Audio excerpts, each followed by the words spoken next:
G'day everyone. Proud to say Barkarati is brought to you by Radix Nutrition, makers of the most technically comprehensive nutrition products that have ever existed. Unlock your potential with Radix.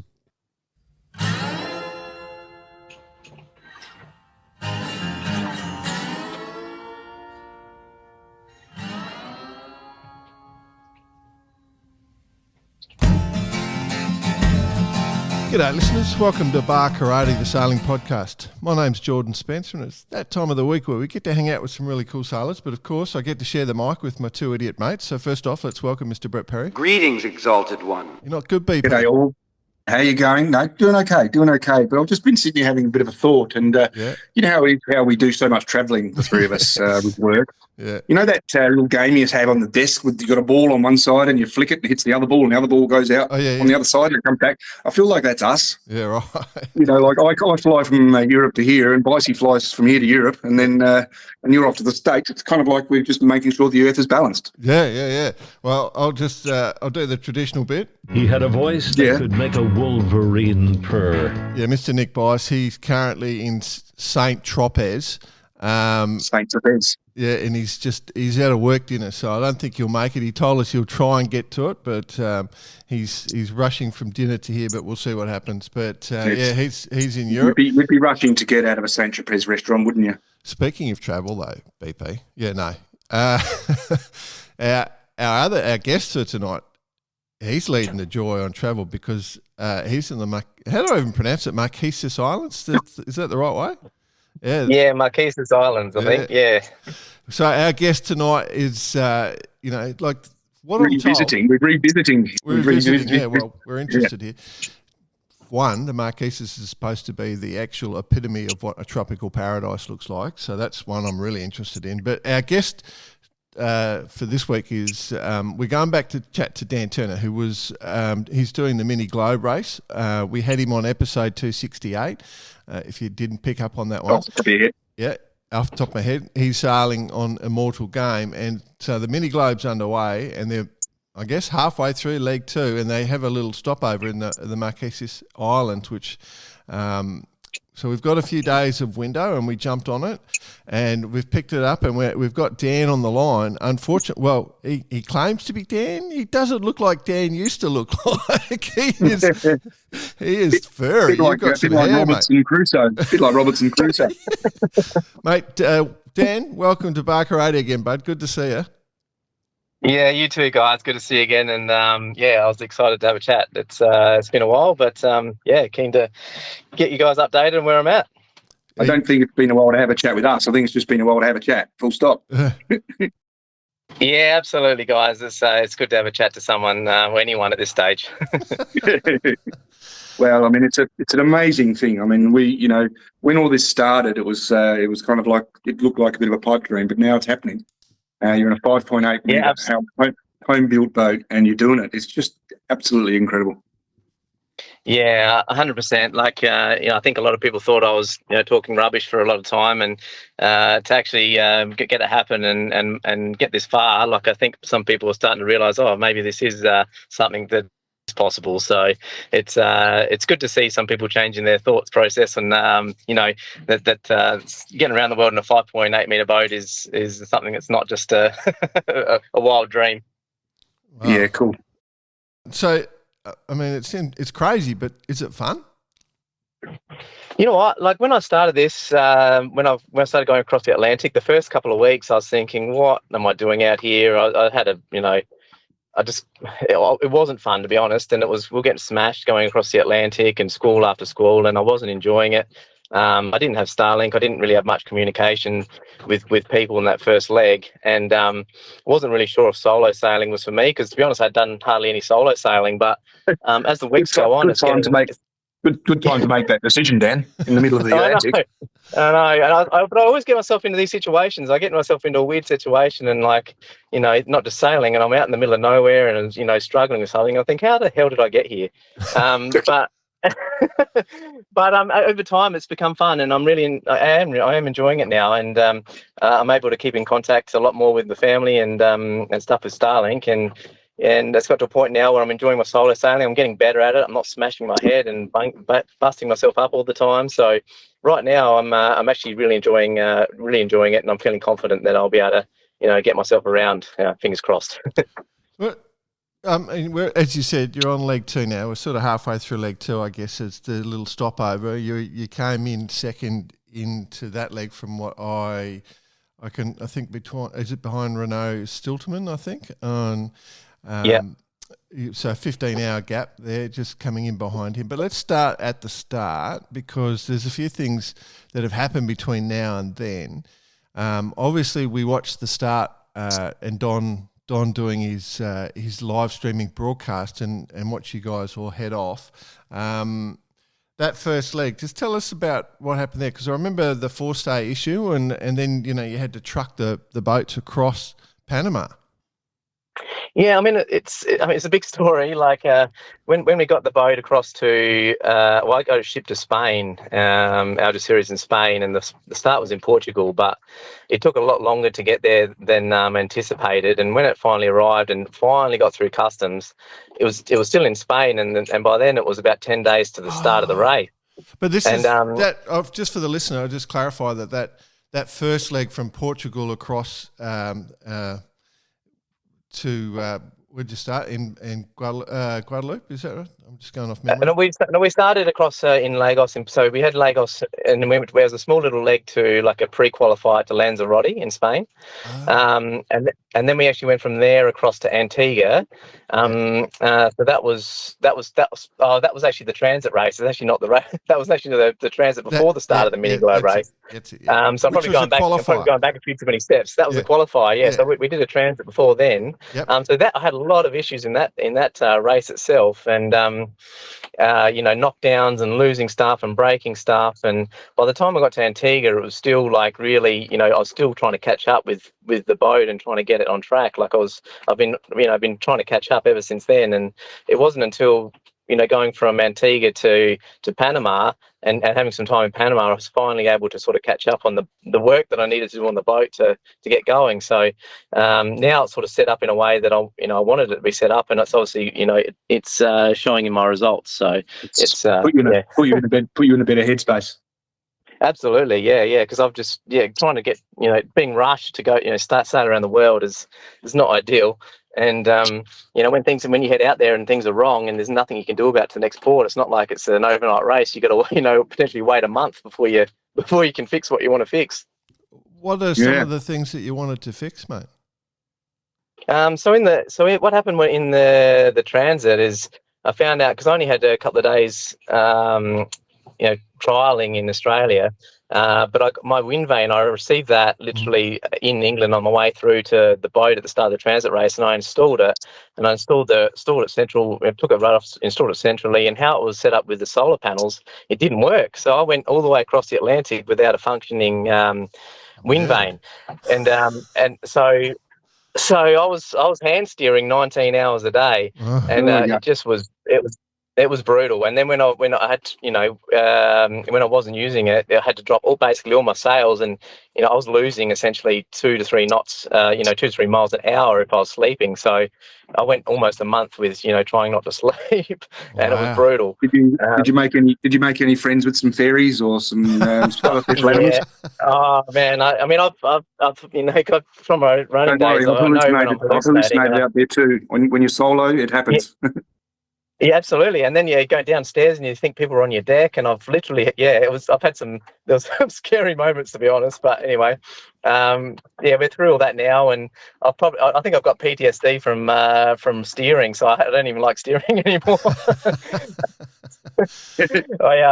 I've steered probably, I steered a little bit in the squalls of the last race, but I've probably steered maybe 20 hours in the last month, like not much at all. So at least you've got your systems working now, and you can actually afford to do that. I mean, in this type of sailing and this particular type of event, getting through the day is the absolute critical part of the process, I'll be saying. So you just got to get all those bits and pieces working properly, right?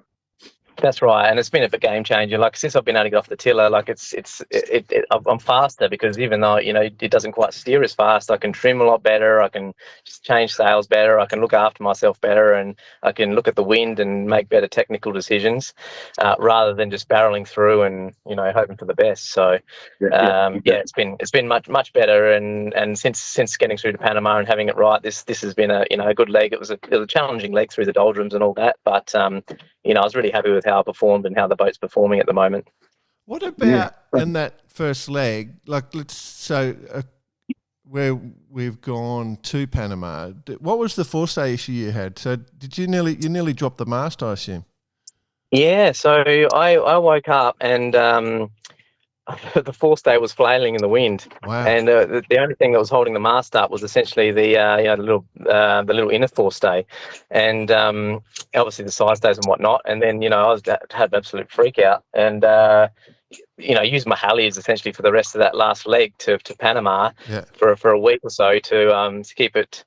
To keep the mast up. And so I was obviously really nervous about that then. I didn't want to be, flogging the sails and putting extra strain on the mast. So that was another time I had to sail as much as possible just to make sure I wasn't rounding up and all those sorts of things. So so essentially the furler unfurled itself, but it wasn't really set up correctly. And at the top of the halyard, it was wrapping the halyards into the actual forestay. And that eventually actually unwound the actual forestay. So all the wires at the top were unwound, which actually ended up unwinding the bottom as well. Wow. And because they were inside the forestay, I couldn't get it back on. And so that was just flailing in the wind, and I couldn't actually use the head sail. And going downwind was okay, but I couldn't use the head sail for the last week. And I was using the spinnakers, and it also cracked the spreaders as well. I had two busted spreaders, and it wasn't in great condition by the time I got in. Wow. Full on. What an adventure, BP. Like, it's crazy, isn't it? Like, just such little things that you'd never think are going to happen. This is why I wanted to have this conversation, so people out there listening will just go, all the things you've got to think about when you're at sea. And that's a crazy one, like how that one played out. I guess then you sort of, once you hit Panama, you've got to pull the boat out, and that would have been a godsend for you. You've suddenly got time where you've got the mast down, the boat's on a truck, everything's got to be assembled. You've got time to relook at the boat. Absolutely, and having that, I think it was nearly a month in the end, or 3 weeks, and there was enough time to. It wasn't. I mean, in the end, I didn't end up putting the furler back on because I was nervous. I couldn't find a rigger, and there was, it's an interesting place, Panama, and I wasn't really confident with the people that I spoke to. So in the end, I went back to a Hank system for the forestay for this. Got another forestay, which another competitor gave me their spare, and I used the Hanks down to here. And the plan is when I get to Tahiti, my folks and myself have been sort of setting up with a rigger there to get someone to come down and make sure it's all installed correctly moving forward. So I'm just running with Hanks in the interim, but everything else I managed to get boat set up to how I actually wanted it, and it performed a lot better. So I'm nearly there. Once I get this boat up and running, I'll be a happy man. Wow. Very good. So Tahiti being the next stop. I'm just looking at the Earth as it sits in today's reality. You've got quite a group of islands there. Are you actually on the main Marquesas Island? Yeah. At the moment, we've just moved over from the main island of Marquesas, Reno and myself, to I think this little island is called Tahawata, and it's like the main, which is just north of Fatuhiva and south of Uapu. That's and right up the top is Nukuhiva and Uahika. So that's where you are. Two islands. So this morning I went to check I checked the bottom and made sure it was clean because everyone else has been having barnacles, but I hadn't had a single barnacle issue. And I was down there and there was manta rays and sharks swimming underneath me. It was crazy. And this place is just paradise. Honestly, I just can't believe it. Well, that's I reckon that what you just said that is actually part of the issue of the race. Like we've got this amazing race going on. You're on an amazing adventure, but I do think that when you get to where you are in the world, a lot of people do struggle to leave that location. It's so beautiful, I'm told. Well, we all know about the French guy, but then that kept going and ended up in Tahiti. So Fernando Matisio back in the day. Yeah, So I can see why he stopped in this area, and even the locals here. I've been talking to the cruisers, and most people here, you know, you can only stay here 90 days, but most of them end up going back to their country and getting a visa to stay longer because they don't want to leave. Yeah. Well, there you go. Another tip for travellers that people are about to do it. So there you go. Go on, BP. So have you had sort of time to get ashore, or are you sort of still just getting yourself ready for that? How long have you got at Marquesas? So we got so 8 days here. So essentially, it's a staggered restart. So I'll start exactly 8 days after I got in. So I've cleared customs, and I've just moved down to this other island, and so I've got about 5 days left to go, and then I'll restart and go down to Tahiti after that. So I've only got, and then 7 days in Tahiti. So it's all staggered start right through to Fiji, and then that's the end of the leg, and then there's a mass restart at a specific date. Right. And so have you got a bit of time to go and do some exploring then? Yeah. I mean, I got off. I've been out for some walks, and after this call, I've just gone to this little town. So apparently they've got a bar on the beach. I probably won't go too much further than that today. Gosh, that sounds wild. That sounds awesome. So I'm going to use my legs more, because when I got off at the end of this leg, I was nearly buckling my legs. So I've got to strengthen them up a bit. But I was actually going to say that. I was actually going to say that exact thing right then, Dan. I was just thinking about it because I remember speaking to Daryl Wislang about it when he was doing the Volvo, and he said they used to, really work their legs hard at the gym before the leg. But by the time they got to the end of the leg, their legs were just useless because they weren't using them.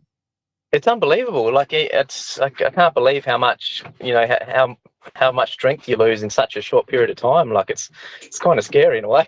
But I realise I've got to keep using myself. I mean, I've still got a year to go, so I need to, you really got to look after yourself, I think, long term, because it could be an issue if I don't get up and strengthen my body. Get some resistance bands and do some calisthenics on the bow. Yeah. Well, anything I can. Like she buckles around. It's hard to do anything on here, but definitely need to get some bands or do something downstairs or some squats or something. You're going to have kind of like the recovery plan of an astronaut, because you've got to, as you say, you're not using those legs. People don't think of this sort of stuff, so I'm intrigued how it goes. What about like life on board? Because a 5.8 metre boat is pretty small. When we can see you've got padding on all the frames in the boat. So tell us what life's like on board, because going through the doldrums as well, it would have been stinking hot, and I'm guessing you're not running around with air conditioning.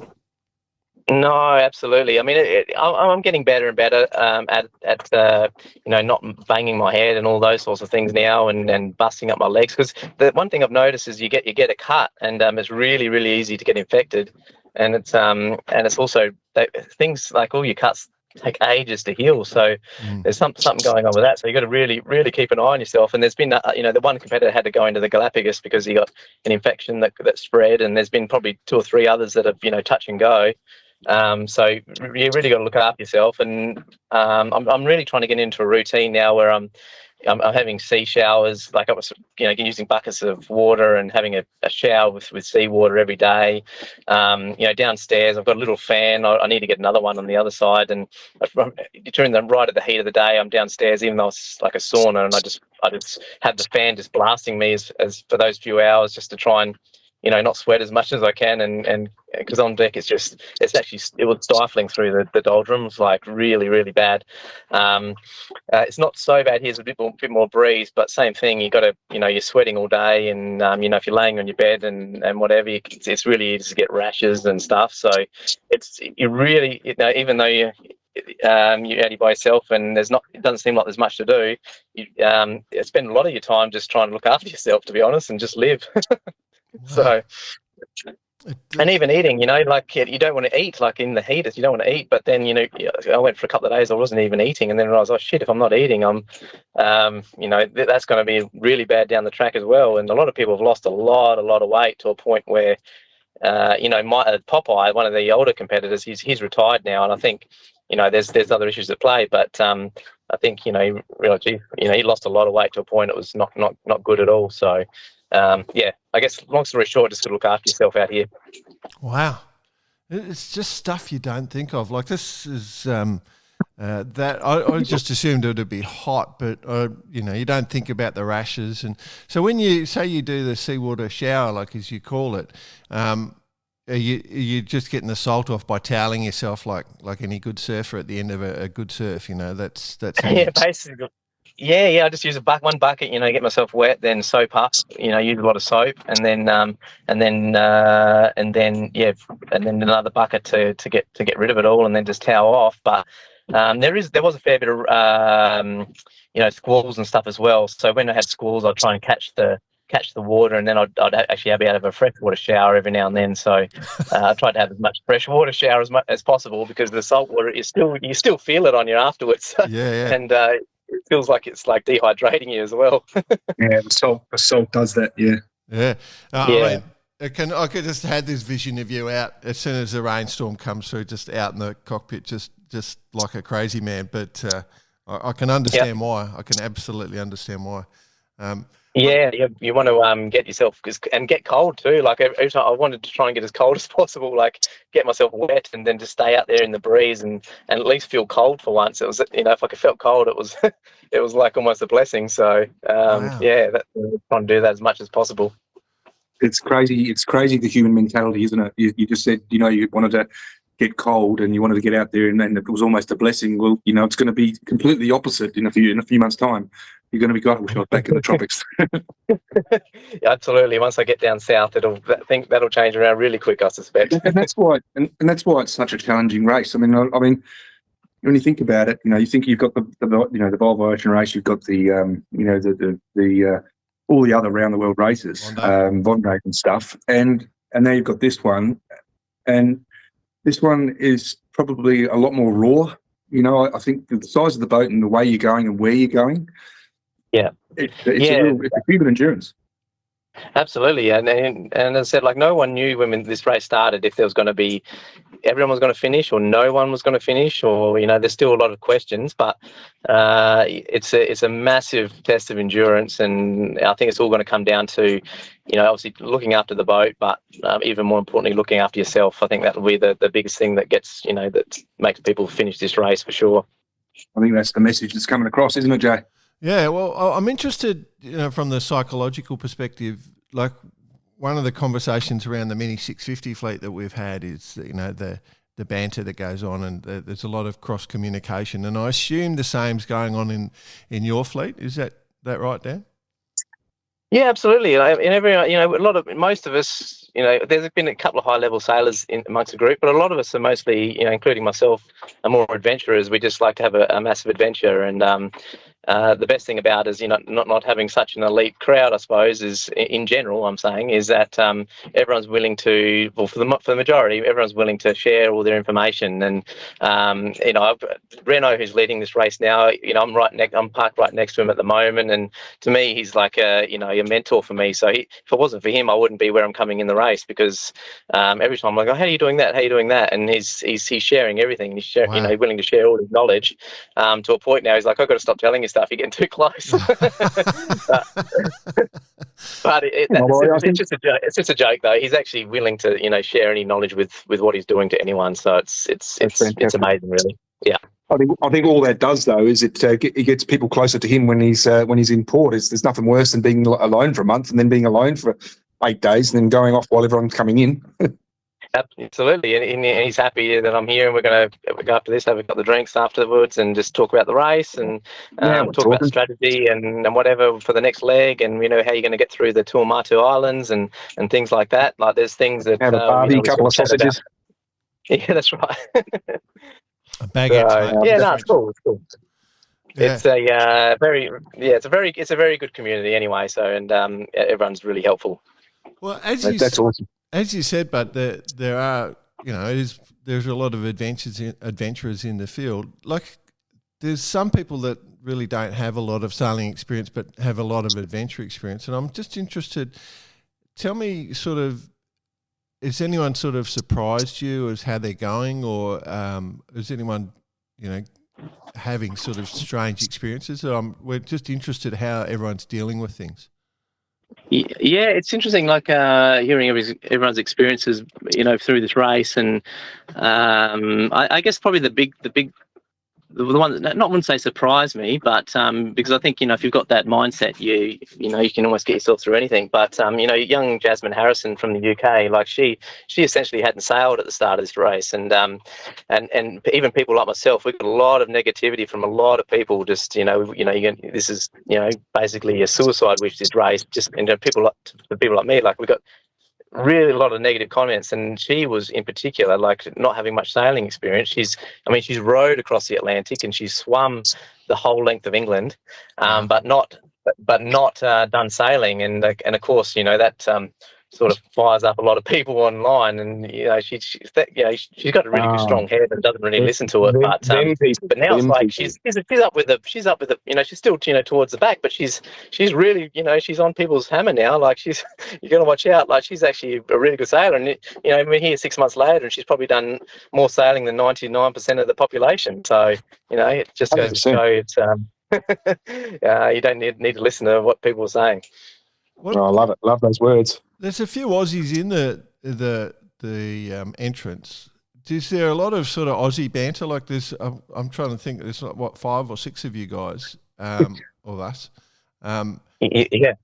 How's that? Yeah, there is. Hey, lads, it brings a whole new meaning to one of us is going the wrong way, doesn't it? Yeah, exactly. Like, there's Eric, he's actually the oldest competitor in the group. He's like 72, absolute Aussie legend. He's he's just a powerhouse at that age. He's an ex-Melbourne Osaka competitor as well. Yeah. And he just does his thing, and he's he's mid pack. Like, I think he's the next Australian, and he's coming 7th or something overall. And then there's the Blenkinsops, Mike and John. Mike, is the older guy, is now retired from the race. John is actually with him as well, so I feel he might be retiring as well. But John's like my age, and he's a legend. Like, we get ourselves into go out to places, and we set up bars in a boat and all sorts of things. So, like, we have a lot of banter between ourselves, so I'm hoping he gets around, but he's with his dad at the moment. I'm not really sure whether he's continuing. And then Gary is towards back as well, but all Australian legends, and Aussies are Aussies, so always having beers together.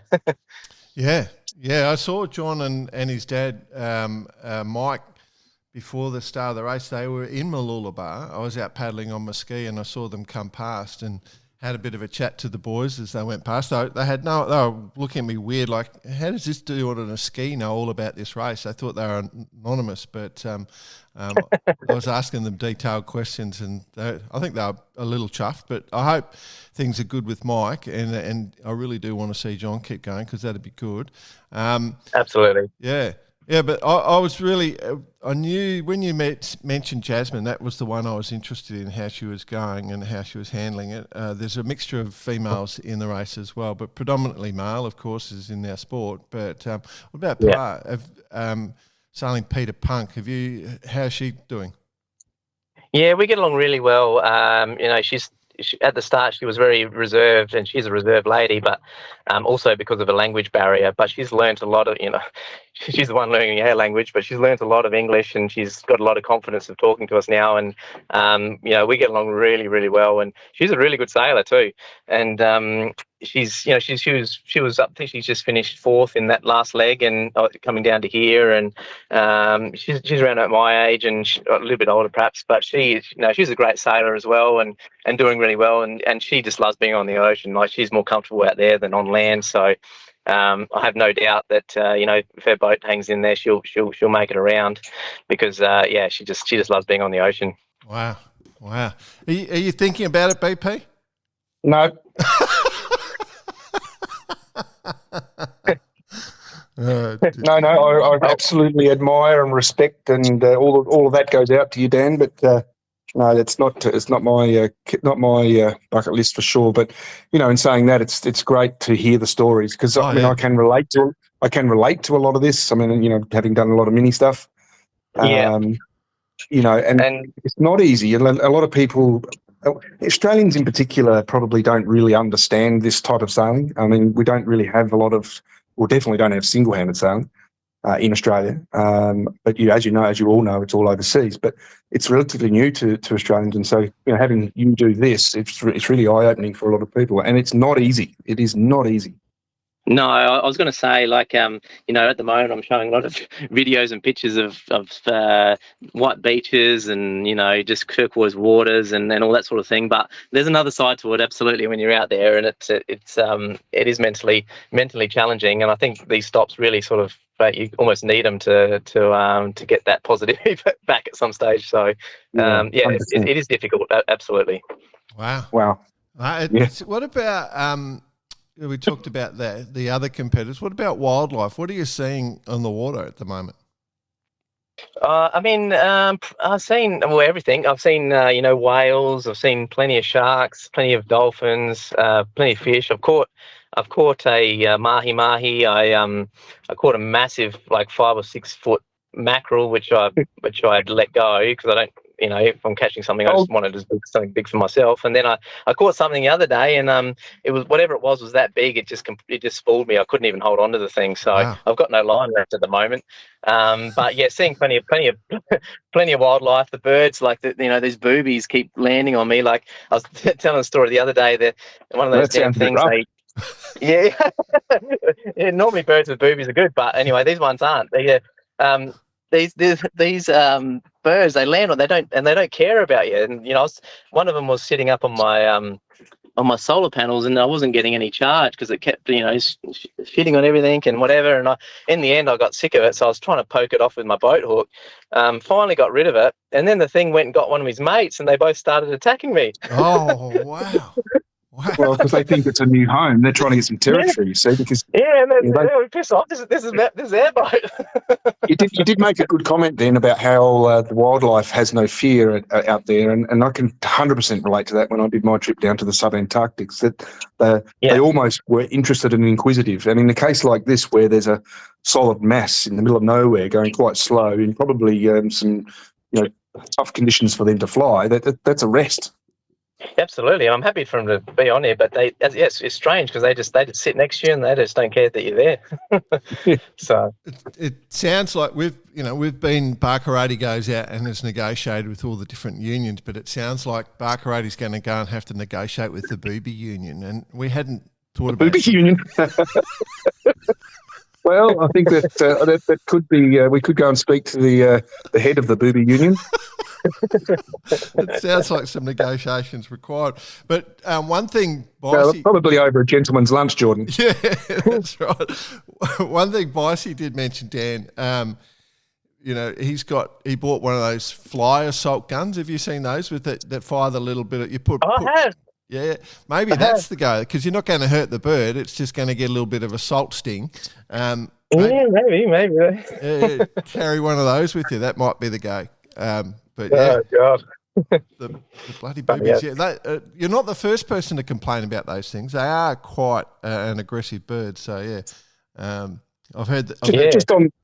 Sorry, go on. You go on. No, I've just heard stories before. Go on, BP. You go. I just wanted to touch base on the boat itself. So you've been on the boat now for a long time. You had a bit of a tough first leg, or first whatever that leg was, the qualifier. Are you sort of finding it's got some sweet spots? Has it got, can you feel the boat has got some points of sail or angles or something that actually is beneficial? I mean, you've come second, so you're obviously moving through the water okay. Yeah, I mean, I'm definitely learning a lot. Like, I think I'm finding this. For one, I'm really happy because the boat in general, I feel it's fairly quick in comparison. I don't know if it's probably not the sailing, but I feel the boat's going well. So particularly at the end of that last leg, I was probably the fastest in the fleet. So it wasn't just there was other things at play, like I didn't have any barnacles, which some of the guys did. But I think this boat in particular, and maybe it's just the way I sail, that I seem to do really well in around about 10 to 20 knots. And particularly just like you just either reaching, or when it's off the back quarter. When it's right downwind, I don't seem to have as much speed as maybe a couple of the others. But and when it's really light, Pilar seemed to be really fast. But that could have been also a lot more water or food on board. But in general, like, I'm really happy with how the boat's performing. I haven't there's not really any issues in any sort of conditions that I've had where I've been way off the mark. In the early stages, I was really struggling with the squalls. Like, I think I was, maybe lack of experience or whatever, but, every time a squall come down and I was dropping the sails and I wasn't sailing through the squalls really well. But now I've sort of learned how to sail this boat well through them, and it's actually become an advantage of mine now because I can, because I don't mind pushing myself. And if I push myself through those squalls for a period of time, it seems to pay off and in large dividends. Yeah. So you get some distance on the racetrack. I guess that's right. And that last, that first week out of the doldrums, it was we had squalls literally probably at least every hour, but every 20 minutes. And rather than dropping sails, I just jump on the tiller and just run downwind with them. And I didn't sleep for 4 days, but I just pulled probably 100 miles out of the people ahead of me at that stage. That's awesome. Yeah, I did see a video of you the other day with you had I think it was an A5 and an A3. You were goose winging downwind. Yeah, that's it's a strange sail combination, really. Like, it's, you always think, you've got your mainsail up and whatever, but if you had the mainsail up, it just wasn't getting the wind through to the A3. So I normally have a little bit of a little bit of main, and then have the A3 full and the A5 full on the other side. And so long as it's balanced well, then the boat sort of skips along pretty well with just that sail combination. Yeah, it was cool. I mean, it was only you said there was only about 4 to 5 knots of wind, and so you don't want to sail angles because you're going to end up sailing away from where you want to go. So you might as well just drift along with it, right? Yeah. That's another thing that I'm learning is, I'm always used to sailing angles, but it can make a huge difference. If you're sailing an angle on these boats, you're only going potentially half a knot or 3/4 of a knot faster. So, sometimes, well, actually almost all the time in these boats, it's better to go direct as possible. And even if it is a little bit slower than the guys going on an angle, long term, it's the quickest way. Yeah, especially in the light stuff, because you're not actually planing. All you're doing is keeping the boat powered up, which is not really effective. Absolutely. Yeah, 100%. Do they plane? Have you been able to crack the thing onto a plane at all? Yeah, absolutely. Yeah. They do, 100%. If you got the wave behind you and whatever. Like, so I've got this boat up to 15 knots, which is, hanging on. If that doesn't plane for long, you might be able to hold on to wave if it's really pumping for, maybe a minute or a couple of minutes. But generally, it's only it might be like 10 seconds down the wave, and then you'll drop down into the trough and you'll lose all your speed because you've got hardly, it's a massive wave, but then you've got a small mast, so you almost, you drop down to like 3-4 knots in the bottom, and then you're pumped up to 10 or 11 knots on the actual wave. So it's you do plane, but it's not for huge periods of time. So one of the secrets, obviously, going fast is keeping that average speed up. So did you work out what your average speed is across on that journey so far, or what? We lost a lot in this leg because of the doldrums, and of course, for going for 2 weeks and no breeze, you're right down. But what we sort of figured out is if you're sort of averaging, so long as you're averaging 5.6 knots, you're at the front. So, so what I'm sort of learning is, and it's another thing from Renault is, don't worry about your top speeds, worry about your bottom speeds. Don't if your bottom speeds are low, then figure out you need to get don't accept it. Figure out how to get your bottom speeds back up, and then make sure if you're in 15 knots of breeze, you have to be averaging 5.6 knots. Otherwise, you're not going to be at the front of the pack. So it's turning into a numbers game. He sounds like he's giving you a lot of tips. Absolutely, yeah. So, and now when I look at the speed, I'm like, Renault would be getting up and making, even if if it's the middle of a squall or if I'm really tired, I know he would be getting up and changing his sails. So I got to get up and not, I don't want to give him too much of an advantage. This is cool. It sounds like a little bit of rivalry growing, Jordan. Bit of a race to watch within a race. Yeah. So, but if I'm focusing on him, then hopefully the others are also behind me. So. Wow. Well, I mean, like you say, it is a community in the end of the day, and obviously you're all out there looking out for each other. In saying that, you do spread out pretty quickly because of the difference of levels of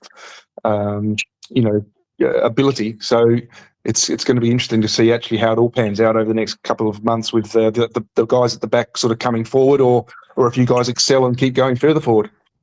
Yeah, no, it will be interesting, and yeah, as I said, just for me, I just, as soon as the race is finished, like whatever the result is, it is what it is. At the end of the day, I'm just trying to get around the world. That's the number one priority. But I also want to, do the best that I can. And if I feel that I'm doing the best that I can, whatever position that may be, then it is what it is. So long as I can look at myself afterwards and say, I did the best I could. Wow. How's the family going, mate? Yeah. Yeah, great. Like now they've got Starlink, I can contact them a lot more. And, as I said, I've got a super supportive wife. And even I've had my days where stuff's happening at home. You got teenage kids and whatever. There's always stuff happening. A couple of times I've had some down days, and I said, I don't know whether I think I maybe need to come home. And when I'm having those days, it's my wife that's saying, no, you're not. You're continuing on. We've sold our house. We've put this much effort in for 5 years. You're not stopping now. Yeah. So she's my biggest supporter, and the person most that wants me to finish this race. So if that ever changes, is she going to meet you at any of the legs or stopovers? Yeah, so she saw us in Antigua, and the whole family's coming to Fiji, so that's awesome. And if I get there quickly, I'm actually going to try and get a flight home if the boat's okay. I'm going to fly home and maybe come and see the family back home in Australia for a week or so. So we're going to meet there, and then probably depending on budget, we'll I'd like to see her in Cape Town for Christmas. Cool. Right, so that's the incentive to get to Fiji, is not to come first, but to get home to Australia. Yeah, well, to get there quickly. So, I'm trying to get to Fiji quickly to see my family. So, that's totally understandable. Absolutely. So, really looking forward to that. It's been, it's been 6 months now since I left Australia. It's time's, it's ticking away. So it's a long time to not see your family, for sure. Oh, it's a massive, massive thing. And, Bicey and I do a lot of travel away from our family, and it's not easy. That's for sure. But to do it on a boat alone, that's even worse. That being around people sort of takes that away from it. That must be a really big challenge. I guess Starlink helps, but you're not going to be on Starlink 24 hours a day. No, I'm only running 150 watts of solar, so I can only run it a couple of hours a day anyway. Nothing beats actually being there in person, but it helps. But certainly, I have my bad days, but I understand myself, and bad days finish, and then you have good days again. So it's just one day after the next, and every day's closer to seeing everyone again. So yeah, just keep pushing forward, and the time's gonna pass, and it'll just be a distant memory in due course. What about? It's probably a really good point. Sorry, Jordan, I was going to say one more thing, and then I'll leave it to you. This is really important, this one. You just mentioned about having bad days.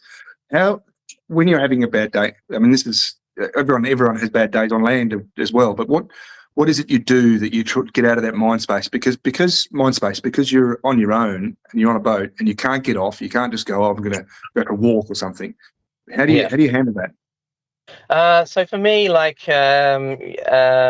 generally when I'm having bad days. It's when I've pushed for a few days and it's schooly, or it's really hot or whatever, and I haven't had much sleep. So it's generally for me, my bad days are when I'm tired and stuff like that. So if I'm having a bad day, I generally try and have a good one. There's a decent meal. I come downstairs. I sort of go out of racing mode.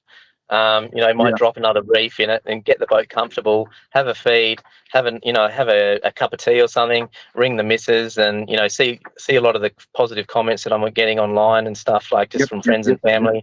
Have a chat to all of them, and then I generally have a sleep and I go out of racing mode. And even if I'm a bit slower for 4 or 8 hours or however long it might be, generally I'm refreshed when I wake up, and long term I'm actually do better from a race perspective, just from taking time out and getting out of the mindset of racing. I think that's the biggest thing. I just got to rest and recoup for a while. Great answer. Awesome. Hey, sorry, Jake, go for it. No, I just picked up on one thing there, bud. So, Dan, if people do want to send you positive messages, what's the best way they can reach out to you? Well, the good thing is now for me, like, as again with Starlink, you should get some money from Starlink, bud. I know, they should be sponsoring this. Far out. It's not cheap either. No. But just sending just a message on Facebook or Instagram, or saying, this is inspiring my kids or whatever. Like, I get a few of those people saying, my kids are not sailors, and they've been watching this, and they're always asking me how checking my position and saying and these people I've never met before. Like it's awesome. It's amazing how the world closes in on you when you're doing something like this. What is it? Just Dan Turner Facebook? Just Dan Turner?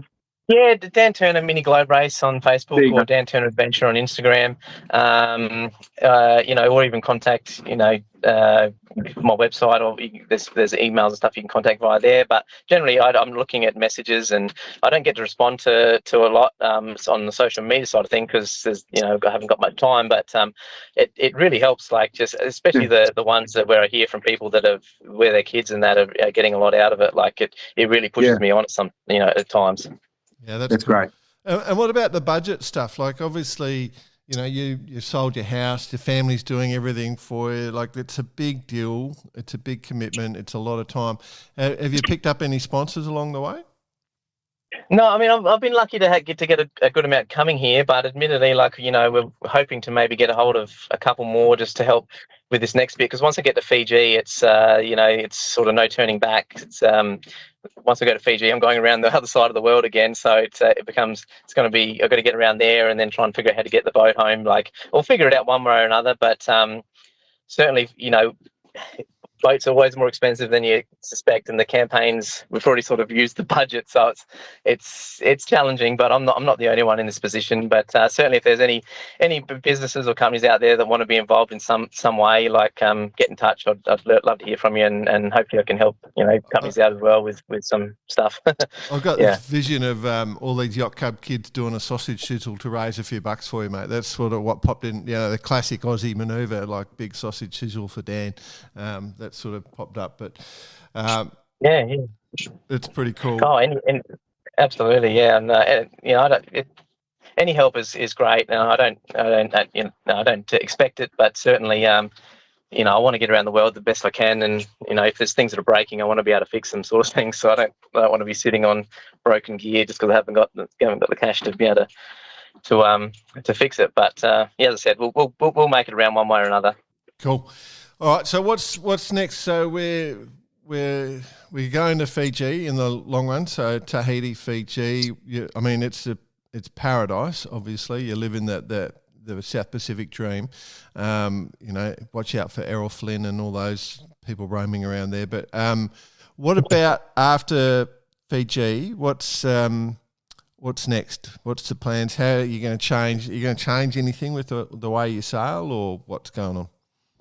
No, I think I've got it to a point now where I don't really need to change much. There's a few little, things I've got to fix on the boat, and there's a little bit of the rigging I want to set up a bit differently in Fiji. But the good thing is now I seem to have done all the major stuff, and there's nothing that it's critical to do, I don't think, unless, things change to Fiji. So I'm hoping once I get there, it'll just be basically tidying the boat up, fixing anything that's broken, and, restocking, and then having a time just to rest and relax, because the next leg 3, from there to Cocos Keeling down to Mauritius and then across to Cape Town, that's going to be the leg that's going to be the most difficult one for sure. So I need to make sure the boat's 100% tip top ready to go for that leg, and make sure it's safe, and make sure that your lee cloths and things are going to stop me from bumping into the roof when things are going pear shaped. Yeah.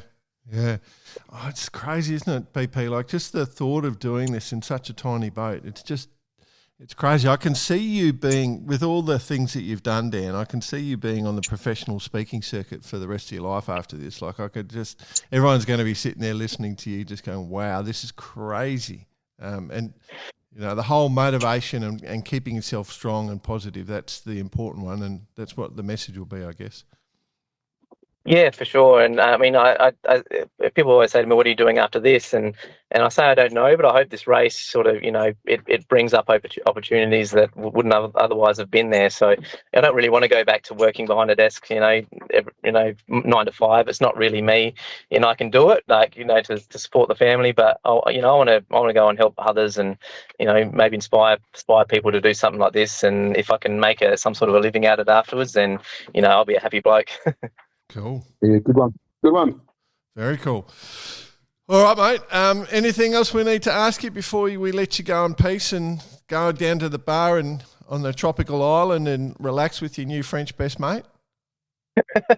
No, I think that's about it. I think I've said everything I wanted to. Obviously, again, thank you to all my sponsors that are out there and helping me to get this far, and obviously all my friends and family that are always behind me. So it's because of you that I'm here, and because I'm pushing forward. And as I said, that's any positive messages. It certainly does more than you think. So thanks to everyone out there listening to this and following the race. Well, one of the tricks that we can suggest to the listeners, if they look on the side of Dan's boat and see some of the sponsors and you need their product, just when you do buy their product, just mention that you're supporting them because they're supporting you, supporting Dan, So that's one way, and then that makes your life a little bit better. So, and absolutely keeps the sponsors happy. Cool, mate. Well, we wish you safe travels, and to Nikki, I know she'll be listening, and the rest of your family. You're an amazing family to be able to facilitate this. So, and Nikki is extremely positive. The energy she sent in just a few messages to me yesterday is insane. So that was cool. So yeah, you're a lucky man, my friend. Absolutely, absolutely. Cool. All right, mate. We'll leave you in peace. Best of luck. Stay safe. Good on you, mate. Good to chat to you, lads. Onwards and upwards, dude. See you later. See ya. Bye.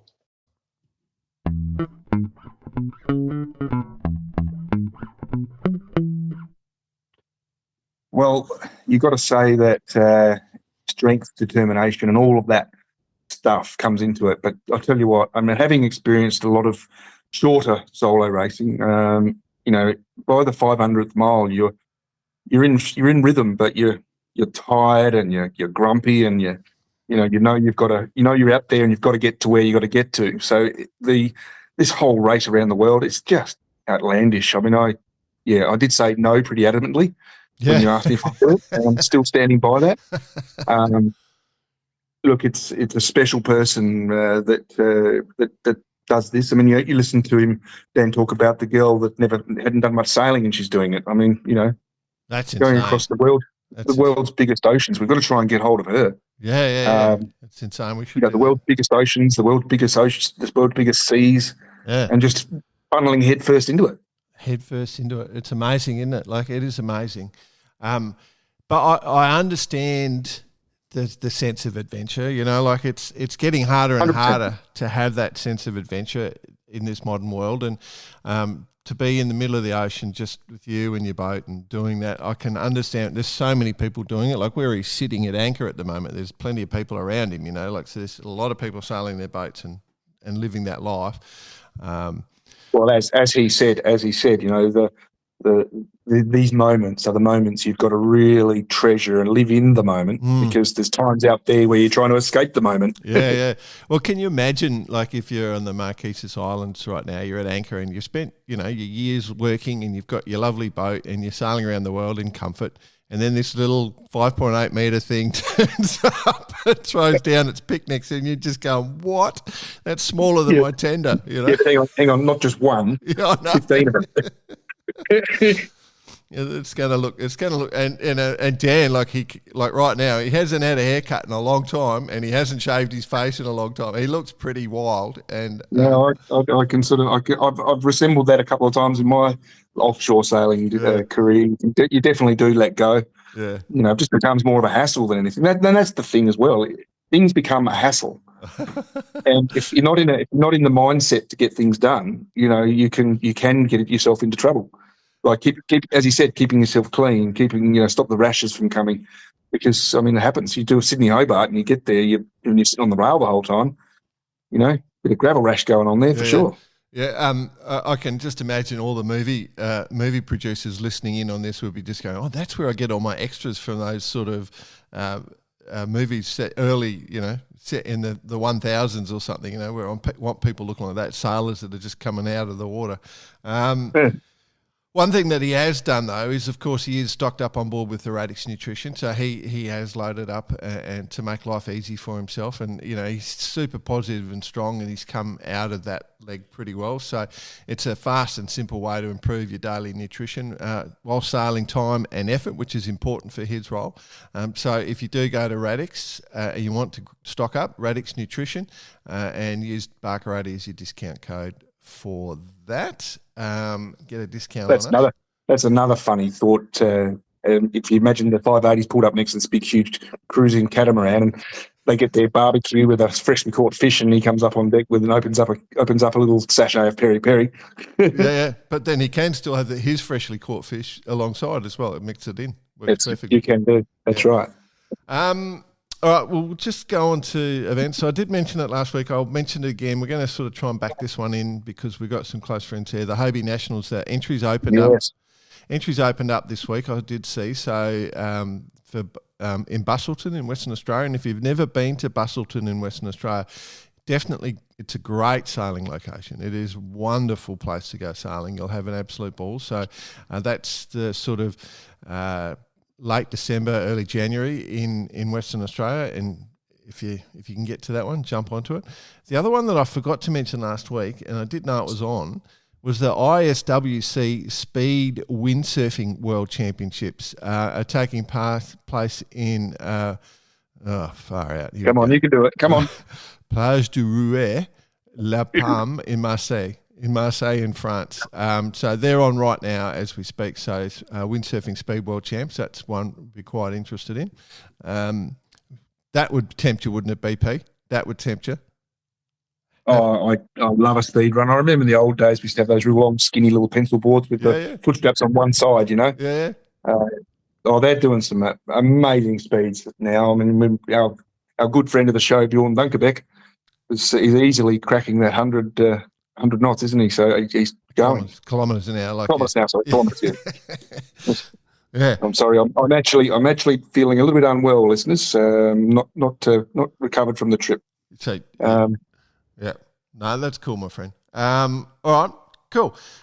We'll go on to the Jack Lloyd Listener of the Week, and obviously this week, once every month, Vycobi will provide $200 Aussie voucher for the Listener of the Month, providing whatever information. You just send it to us at cheers@barker80.com is the best way to get to us, and we do have a definite winner this month. But I'll go through the weekly ones this one. So Yep. So first off, we've had quite a few messages because we didn't do anything last week, so we've got quite a few to go through, but we'll just knock it down to a couple.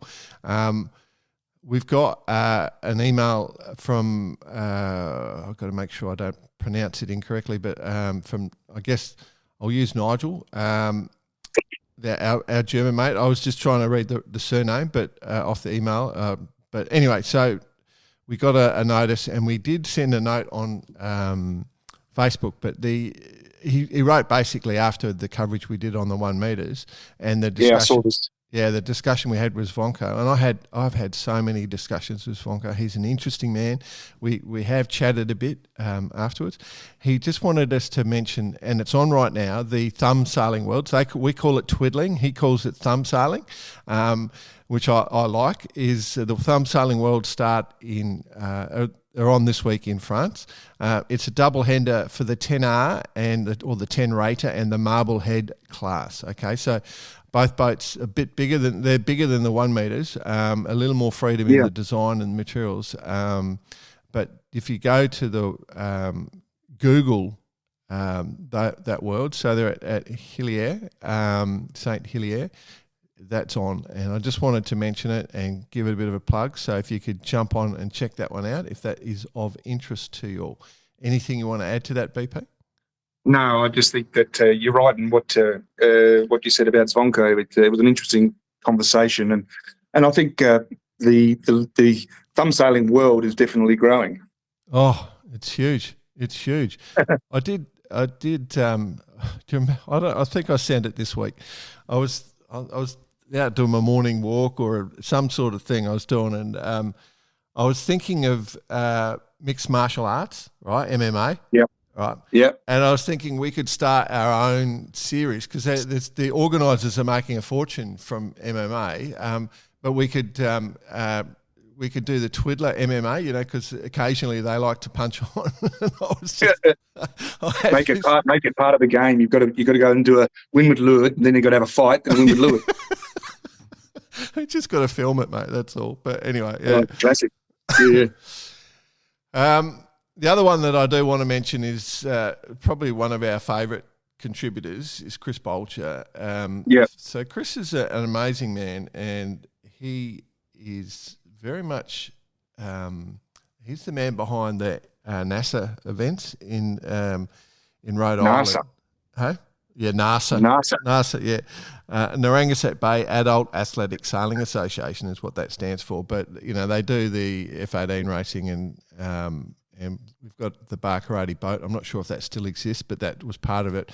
But he's just an all-round good dude and does some amazing stuff. And he sends us lots of emails. And we've never awarded him Listener of the Month, by the way. I think it's time, don't you? Yeah, well, let's listen to this one. So here's an email he copied us in. He said, he sent an email to Tracy from a couple of weeks ago. Yes, I saw this. Heard you with the guys on Bar Karate. Great podcast. I live in Jamestown, Rhode Island, across from Newport, and I'm a sailor with a 25-foot rib and bigger powerboat and would be happy to help you out during Claggett. The rib is good for on-course support, and the picnic boat is a great platform if you have friends, family, team looking to be out there spectating. Also know my way around the park at Sail Newport and done my share of rigging and launching. No special skills, but pretty sure I can tell the difference between someone grabbing a bit of relief over the side and someone in need of immediate assistance. In other words, don't roil my boat. Let me know how I can help. Now, how good is that? That, to us, like Chris listens to the program a lot. He sends us a lot. He does a lot of organising for sailing, and now he's just reached out to one of the guests and offered that. And awesome. We've had that a few times. We've had listeners reach out, like some of the people that have come on have got full sponsorships and programs. So Bar Karate has helped a lot of people, and this is a good one. And so I just want to say, BP, and I suspect from the voice I can hear from you in the background, is I think we make Chris the listener of the month on the back of that one, because that's the sort of behaviour. It's a no-brainer. It's a no-brainer. So well done, Chris. It's a no-brainer. Yeah, I agree. So couple of $100 voucher for the Vycobi gear coming your way, and he well and truly deserves it. So yeah, cool. Yeah, nice one. It's hot time with Bites. Yeah, it's clear that the Saint Tropez restaurant scene has swallowed him up. Yeah. It's not hard. It's not hard for that to happen. Well, he's in the middle of it all, isn't he? Because I think he was in Parma for Parmavella, and now he's quickly run over to the TPs. With his job, it's a pretty cool job. So he's got to be at all the maxis and super maxis and the sort of performance racing. So he's got to be in all the cool spots, which is great. He's having a good time of it. Wishing all the best over there. It's always a pity when we lose one of us off the show, and you, of course, being the only 100%er in the team. It's like that, isn't it? Well, next week's going to be real hard. We'll talk about that after. Right. Yeah, we'll be right. Big news for you, BP. I don't know if you've got any inside gossip, but there's a bit going on here with Pip. Hare is going to be sailing with our friend Scott. Like, it's going to be Bar Karate Central there for the Ocean Race Europe. So Pip's joining Canada Ocean Rating, or Canada Ocean Racing, to do the Ocean Race Europe. That's pretty cool. Yeah, it is. It's a good thing. I mean, obviously, Nick Maloney's running the show for Scott Shaw, who is also an owner of a FarX2. Pip has actually sailed on one of my minis, RG650, way back, the first one we ever did, actually. And so there is a big connection there, and it's kind of cool that it's all led to this. And I mean, Scott deserves to have the best people around him, and that's what he's trying to achieve. And I know for a fact we all know for a fact that it can be a bit tough at times, the industry. trying to achieve what you want to achieve. But his goals are big, and I think Pip will be a really good addition for her. And having Nick Maloney also in the background is good as well. Yeah, I agree wholeheartedly with that. And then obviously the connections into the community will help.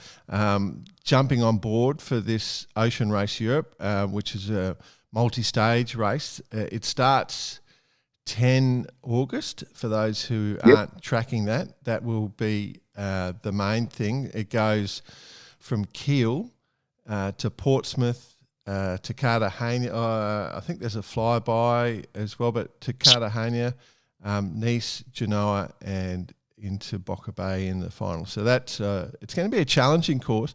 I do think the word about Scott is that, obviously he's got the non-foil boat. Pip's got her boat being shipped back to Europe after dismasting, but I think Scott's got a new boat turning up, a foiling Imoca 60. So he's getting a collection of those. Probably know more, BP. The old L'Occitane is the boat, in which he gave to Clarice Clement for the race. So, so he's taken that one back. That would be the plan, I believe so. I haven't heard or spoken to him, but that is his boat. Yeah. Yeah. Oh, that's good. Okay, so I'm glad that's all going to be rectified. All right, so we know what's going on there. All right, well, that's cool. So best of luck to those guys. I do mention, if you're into it, obviously one of the great race weeks is everyone's starting race weeks now. It's a big thing with the yachts, and Antigua Race Week is on as we speak. So there is plenty going on there for each of those competitors. Yeah, I'm just so want to get some sailing happening and get down to these events. I'm over the work side of it. We all are, buddy. Don't you worry about that. Yeah. But obviously, a lot of division racing and plenty going on. So I just thought I'd mention that it is underway in case you hadn't picked up on that. The TP's in Saint-Tropez, or Saint-Tropez, as us Aussies like to say it. So the plan was that Bicey would give us a big update. As we're recording, because we've only got like a 2-hour window this week to get a record in, it's day 2. Day 2 has happened. Day 1 was no wind. So the Gladiator team's shining strong at the moment. Alpha Plus is in second place with Tommy Burton and Nick Egnott-Jones. I think it's on the back of that one as well, steering. So, but yeah, the Gladiator's having a good race. We'll get more goss from Bice subsequent week, I guess, but it's good to see the TPs back out and racing. Anything you want to add to that, BP? No, I just know that Bicey will be working his butt off. I'm going to be. You got something to say to that, haven't you? I've got to be very careful what I say, because I've worked hard with Bicey and he does work very hard, and I'm not going to say anything different to that. But geez, he lives hard as well, that boy. So yeah. But good luck to him, and he'll shine. He does. He's an amazingly smart man. But the other thing that is on is Palmavella. So that is a whole bunch of fleet racing going on, but we've seen the Maxis race. BP, have you? And we saw Magic Carpet E. I think it's the third version of the Magic. I got to say I haven't seen any of this. So I was in the air and been sort of laid down for the last day. So I haven't really been keeping my finger on the pulse, to be honest. Yeah, no. Well, if you want to jump quickly up onto it, let's give it a bit of a plug. If you have any interest at all, our mate Matt Sheehan, who we've got multiple episodes of on Bar Karate, he's done a wonderful series of videos about the boat Magic Carpet, which the reason I'm mentioning is it came out, the Maxi races, there have been 2 races, and just Windward Lords, and it won quite comfortably is what I'll say. So she's brand new. She's all the latest cool gear. And Matt's done 3 videos about the boat. And it's really cool. if you want to get on board and see some of the technology and the thought that's gone into it. For you, BP, if you want to catch up real quick, that's definitely one of the. I did actually see this. I saw one of the episodes a while back, and I love Matt's approach to it all, because realistically, all he wants to do is go steering these boats. Well, he's smart enough to have created the opportunity for himself. That's what I like about it. Well, I mean, I've spent a lot of time with him now. He's based in Hamble, where I'm based when I'm over there, and it's a really good little business model. Yeah, what do you do? Oh, I'll just go around the world and sail the world's best yachts for a while, and tell the world how good they are. So he's having a good one. He's a good man, actually. I do quite enjoy. For the listeners out there, Planet Sail is the place you go to see his episodes. He's got lots and lots of information on there, and he's doing good. Yeah. All right, so that's cool. The other thing that we should probably mention, it's the Congressional Cup. So we've had a bunch of match racing champions on board on the show in the last few weeks, and the Congressional Cup's on right as we speak. It literally, so we're in recording, it'll be going into final as this goes to air. I'll probably be publishing it whilst I'm in mid-air over the US at the moment. So, but as we're flying over Kenya. Hey? Over Kenya. Yeah. But yeah, so in terms of underway at the moment, probably the standouts, Cole Tapper and Chris Poole, the standouts at the moment in the round robins, just looking at that. But the Congressional Cup is great match racing. They do a live stream. If this gets to air soon enough, you can jump on and watch it live. Otherwise, you can get back and look at it retroactively and watch all the match racing, which is great fun. I don't know how you feel about match racing. I quite like it. I don't know if it's in your... I did a fair bit of it back in the day in Sydney. It wasn't my pathway. But no, I think the guys and girls that do it now, it's pretty unbelievably talented sailors. And, we chatted last week with Ian and Jesper about it, and it was good chat seeing how they pull these teams together and keep the focus and, motivate. These team leaders have got to be motivators, don't they? There's so much going on, BP, just so much to do it well. Is the truth of it. It is very, very challenging. So, yeah. And, I love watching it. Like, I'm just the strategies and the plays. I've coached, as I said, people, and I did quite a bit of match racing coaching and watching it and then just going, because it's been a long time since I've sailed really. And I wonder how bad I would be if I went out and went for a yacht ride at the moment. No, just like riding a bike, mate. In my mind, I'd be pretty bad. But when I'm watching the match racing, I'm going, okay, I still look at it from a coaching perspective, go, why are you doing that? You need to be here, so I'm still, the mind's still switched onto it. So, if they're making a mistake, I see it. So that's cool. Very good. But beyond that, jump in, watch it. It is very cool. The last thing I do want to mention is that our competitors in the Transat Paprack are underway still. They're about, as we record, about halfway across the Atlantic. I don't know if you've jumped onto that at all, my friend. No, there was talk about it in Hamble. As you know, I've been flying, so I haven't really been in touch with anything. But it's always a big turnout. Yeah. So this is the mixed combination. It's pairs going across the Atlantic. They're right in the middle at the moment. There's quite a close bunch at the lead. The leaders, as we talk, is Wings of the Ocean, which is Alexis Thomas and Pauline Courtier.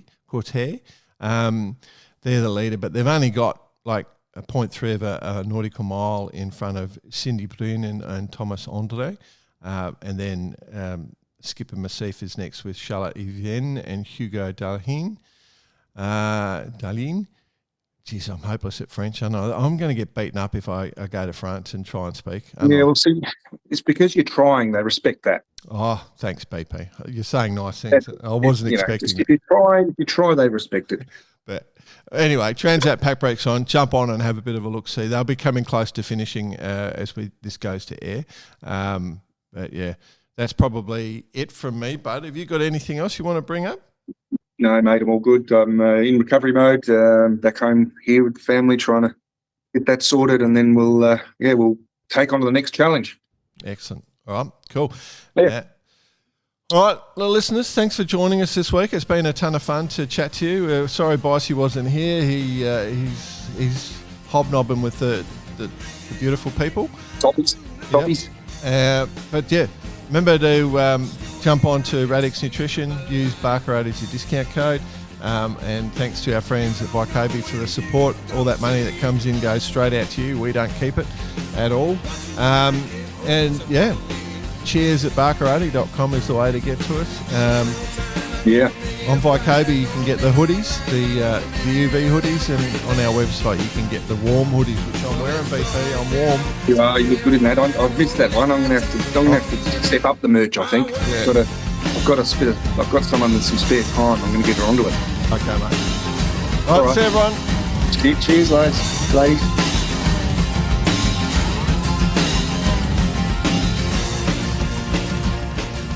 That's my favourite bit where you start thrashing away.